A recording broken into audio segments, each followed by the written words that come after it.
What's up guys, and welcome back. In today's video, we are actually going to be removing the front clip off of the Toyota. I had a lot of people comment with different ideas and ways that I could support the motor while I took the cab off of the frame and things like that. But a lot of people also said, Trent, you really got to pull the motor. You want to do this right. You want the motor out of the way so you can fully weld the frame. And all of the comments have really penetrated, and I think I've come to the conclusion I'm gonna pull the motor. So today I have Brandon here helping me, and we are gonna do our best to get all of the electrical disconnected from the motor, all of the electrical disconnected from the frame. I'm not exactly sure how far we're gonna get today, but let's get started. These are the type of bolts that I like to leave in the spot it came out of, so you don't have to look for them later. I know, I'm a genius. I'm the first guy that's ever thought of that.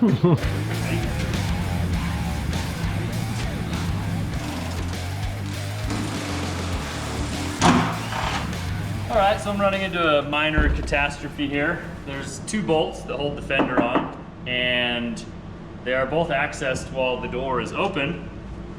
And that's how far the door opens. You weasel your extension in there with it open? No, it's there's not even a gap. That's a problem. That's a major problem. Even if I like take the frame off of the body and like lift the body all the way up, it's still gonna be here, that problem. Dang it. If you guys have any bright ideas, I would love to know in the comments. If this was you, how would you go about getting this door open or getting access in there? I can't really show you, but when you open the door, basically the jamb like opens up like this much, so you can't get a socket, you can't even see the two bolts that hold the fender on.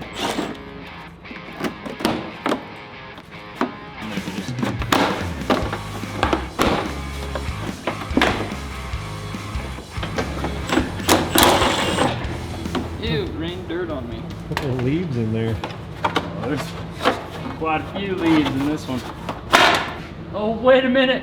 Did I get that lucky? They mount from this The side? bolt is from the inside here. Wow, that's so magnificent. I can see the one up there though, and it's not. From this side? In this direction. I can't access it because the door won't open far enough, but I can see it right here through the crack. And I think it's working. Of course, this bolt's got to be like 3 inches long. Jeez, so many threads come out. There we go. Woo!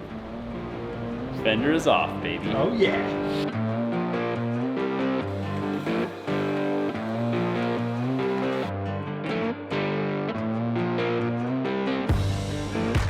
So for those of you guys that don't know what it takes to pull the motor out of this, or what I'm basically looking at doing, is the firewall is this section right here, the motor is here, these are the fender supports, this is the radiator support, and then the frame is underneath that, which is holding the motor. I'm basically gonna cut both fenders right here, these fender supports. I'm gonna remove all of this electrical, all of the wiring. I'm gonna totally get rid of all of the anti-lock braking system, which is that big thing with all the pipes sticking out of it over there. So all that stuff's gonna get disconnected from the inner fender over there. All this stuff will get disconnected from the inner fender here. We will cut right here, we'll cut right there, and this whole front section will go to the scrapyard. In order to pull the motor, I have to disconnect every hose, every electrical connection, all of the stuff that connects the motor to the cab, and all of the engine control module, like the brain that runs the computer.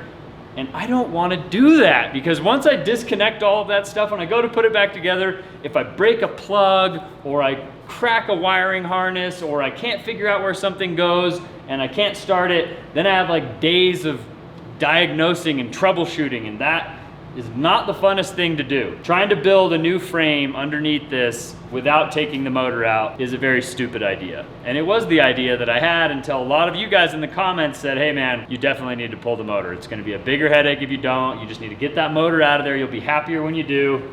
And so I'm listening. I'm gonna pull the motor. And I guess the first thing we're gonna start with right now to make it even easier to pull the motor is we're gonna start removing stuff from the inner fenders so that we can cut these off, and hopefully we'll try and do that today.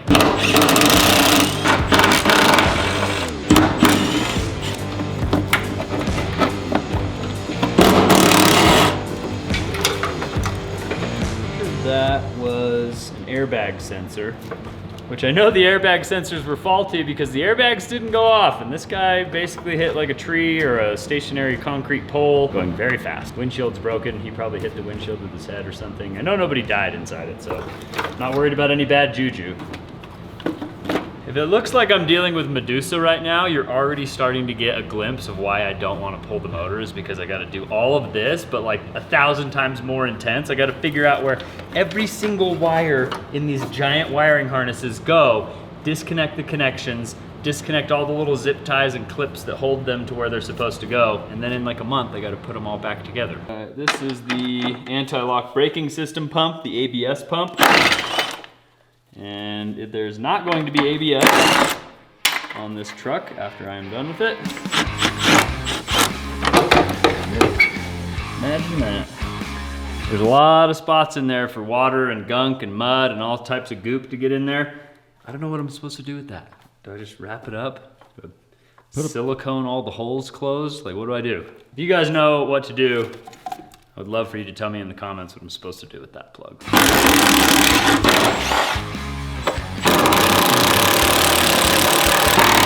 I got the ABS pump off. I got all the electrical harness and all of the wiring and everything removed off of this inner fender. I basically did the same thing over here, but it's just way harder to get this stuff out of the way. This electrical box here doesn't actually have a lot of slack. Do I want to disconnect that? That looks like a bad idea. Maybe I should. The reason I'm considering disconnecting all of this is because it looks like I can force all of these plugs out of this hole in our fuse box here, and then I can just leave them connected to the engine. And I just feed them back up and put them in here, and then I don't have to worry about finding where 1,000 different things go. All right, so now I've got the rest of the wiring harness from the driver's side, inner fender, and the fuse box completely removed. Everything is disconnected except for these fuel lines and a brake line, and I'm gonna try and get under here and disconnect the brackets that hold all of the fuel lines on so that when I'm cutting through the fender, the fuel lines are nowhere near. Also, we have a fire extinguisher that can put out any type of fire, readily available in case we do start a fire with any of this stuff. That's something that's very important to us, is not burning my garage down, so we're taking those precautions, but I've got to do basically a couple more brackets to remove the fuel lines, and then we're ready to cut these fenders off.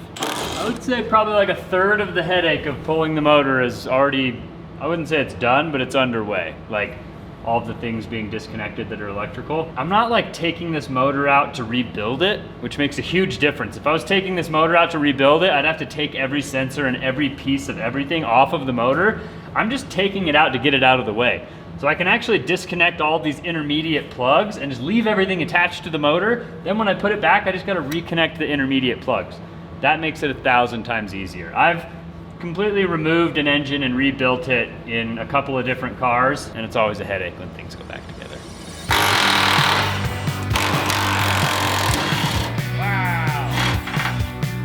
Actually, it came out easier than the other side. I can't even get the other bolt out. Now that I'm like getting the courage up and preparing to get the plasma cutter out to cut these fenders off, I'm realizing that the plasma cutter is probably a little bit overkill. And my risk of starting a fire, my risk of accidentally burning or melting a wiring harness or something that could be catastrophic is pretty high, and it's for an unreasonable risk. I'm just gonna use a cutoff wheel, and I'm just gonna cut through this sheet metal in the places where I need to cut through it. If there ends up being really hard to reach places where the cutoff wheel can't get, I can maybe get the plasma cutter out and burn that little spot off if I absolutely have to. But I think it would just be an unnecessary risk. I'm gonna use the plasma cutter. I mean, just kidding. I'm gonna use the cutoff wheel, and I'm gonna start cutting off this unusable sheet metal. All right, so instead of using the plasma cutter, I am gonna use the cutoff wheel. I'm gonna start on this side and see if I can get this fender completely disconnected, because this side is very low consequence. There's no harnesses that are super close to where I need to cut. So here goes nothing.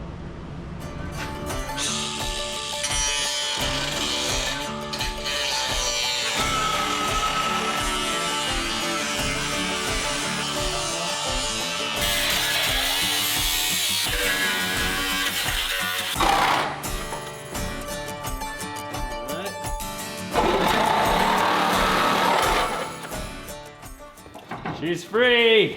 It turned out okay. Clean up those edges a bit. Make it not look like somebody cut it in half with a hacksaw, but One more side.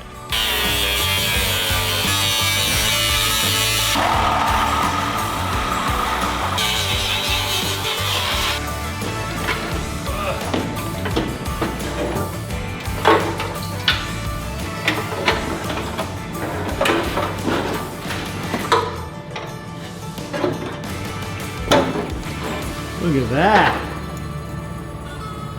Franken truck. I'm really relieved, and I'm actually really excited that that came off so easily. I got everything cut out, all the electricals disconnected, nothing's been broken. Now I'm gonna start taking off all of these brake lines that go to the ABS pump, and I'm gonna remove that with all of the brake lines. And then, I think like the heater hoses, and like the body mounts, and then like some stuff underneath, and I could basically lift the cab off, so pretty exciting.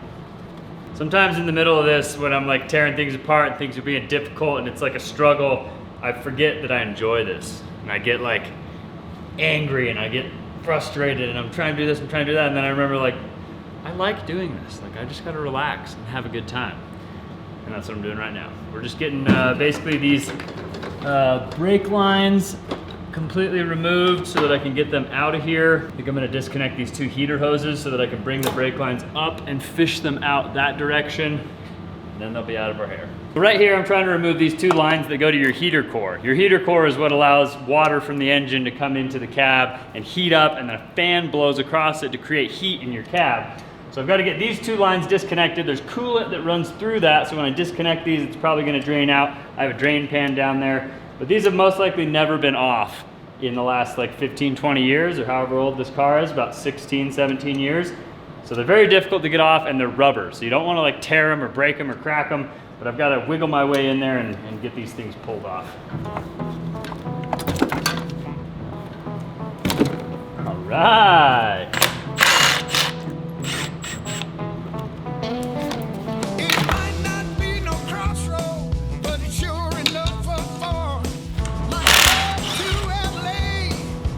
Unfortunately, I have to pull the intake manifold off, which is this big piece right here on top where all the air goes in, that goes into the engine. And a lot of the wiring harness goes under the intake manifold. So I've got to take this off so I can disconnect all the wires so that I can set the wires aside and pull the motor out. Let's just say I'm probably not getting in over my head, but I definitely feel like I'm getting in over my head. It's been a while since I've done something like this.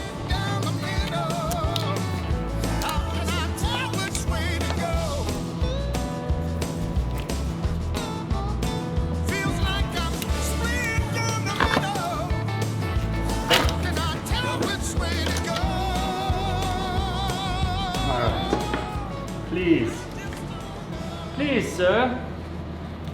Can I have some more? Oh wait, some weird futuristic non-gasket stuff. I'm probably gonna put a supercharger on this and it replaces the intake manifold, so we'll see what happens. I do want to ask people to leave a comment and let me know if the lighting is better in this episode than in the previous episodes.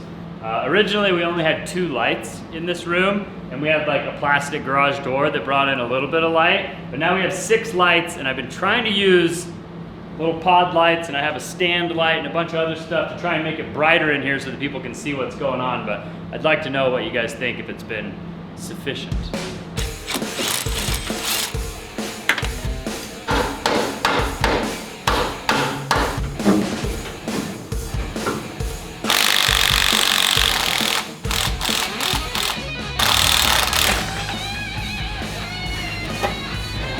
Well, we got the transmission cross member out. Transmission is kind of supported. We're making progress. That's all that matters. All right, well, we just had a little struggle fest underneath the truck for quite a while. We did get the transfer case out. It is back there laying on the ground. We got the transmission cross member out. It's now being supported by a tie-down strap so that we can kind of get some space between the transmission and the firewall that I was talking about earlier.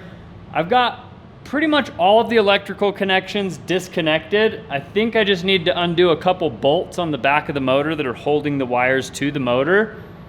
And then we could basically pick this thing up with a cherry picker and get the engine out of there.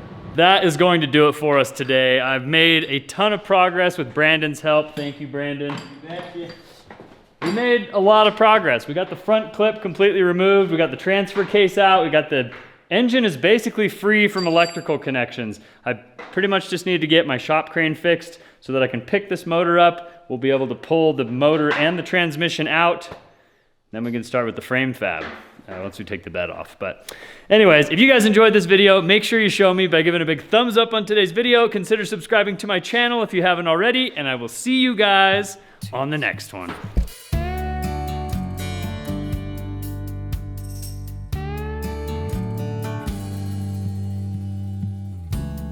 What about the world we both believed in? What about the word that made it so?